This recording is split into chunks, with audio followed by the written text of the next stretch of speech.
in perfectly with a black background, making it appear that the center box has moved further than it really has. The new era of magicians perform even more miraculous illusions. How, for instance, do they turn a woman into a tiger? Again, if you don't want to know, look away and turn the sound down on your set. Believe it or not, the tiger is actually inside the cage during the entire illusion. To keep him hidden from view, the tiger must be positioned behind a fake wall. The tiger is trained to stand in a confined space, but only for a short period of time. When the actual performance begins, the tiger is already positioned behind the fake wall as the assistant enters the cage. The drapes are drawn. And with our mini lipstick camera, we can see the assistant drop into a secret compartment at the base of the cage. While inside, she pulls on a cord that releases the tiger into the cage. This must be done with perfect timing, or the girl and the tiger will end up in the cage at the same time. It may seem simple, but that's how you turn a lady into a tiger. Simple is not the word I would use. No, magician Paul Cook, I'm sure, has a few other words. He's with me now. Paul, you're outraged by what you saw there revealed in that programme. Completely. This is one of several programmes, as I understand it, and frankly, these people are having such a damaging effect on both my side of the business, which is the immediate public performance, but they're also shattering so many people's illusions, literally. And why does that magician, why does he reveal the secrets, but still does not reveal himself? Well, good question. Obviously, he hasn't got the courage to admit who he is. The rumours are rife around the magical world as to who he is, but of course nothing can be proven. To many people, perhaps the biggest surprise is how, as a profession, magicians have managed to keep these secrets for so long. Well, absolutely. It comes down to straightforward gentleman's agreement. There's no legal way we can protect those secrets. It comes down to a straightforward gentleman's agreement, and the simple fact that most magicians, by and large, there are thousands, probably tens of thousands of magicians worldwide. There are certainly 1,000 of us meeting in Blackpool next weekend from this country, so that gives you some idea of the scale of the numbers of people who have all managed, for want of a better word, to keep mum for so long. The reality is that if you're genuinely interested in magic, the information is out there in the world. All you need to do is join your local magic society, become involved in a responsible way, and you can genuinely find out most of what you see on the television without a problem. My 5-year-old had a birthday party last Saturday, and why wasn't I the magician at the party? Well, if only I'd known. We had a very good magician, very good magician called Trevor Price there, and he.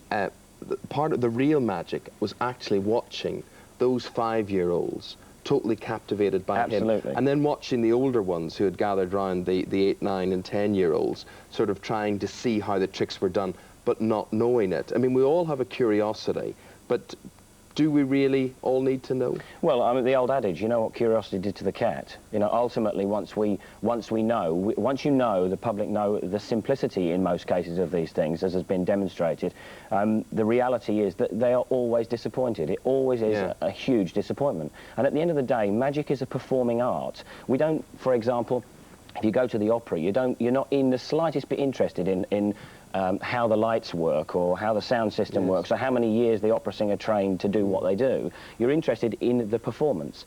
And magic has fallen into this terrible trap, and this particular television show on Sky emphasise this, that the trick is more important than the performance. And the reality is the other way around. Well, maybe the real danger throughout all of this will be that magicians will be the ones that will finally do a disappearing act, because these secrets are revealed. Now, Paul, you're going to perform a trick for us this morning, so and I'm not going to reveal how it's done. You were not going to do that. As you go off and make your way in your preparations to do that, let me tell you that, controversial as it is, Sky One will be rescreening Magic's Biggest Secrets Revealed. If you want to know how it's done, on the 29th of March. It's on the 29th of March, 10 o'clock in the evening on Sky One. But now, hopefully, with Paul, we're going to renew your faith in magic. Paul and his assistant, his wife Wendy, will now show us one of the oldest tricks in the book and see if you can spot how it's done.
Wendy. Great Thank call you on very much Wendy, thank indeed. you. We were both sitting there, weren't we? We were both saying, what do you reckon? What do you think? It's something to do with that, something to do with that. And then we said it's in the feather boa, and then the feather boa was all wrinkly at the end.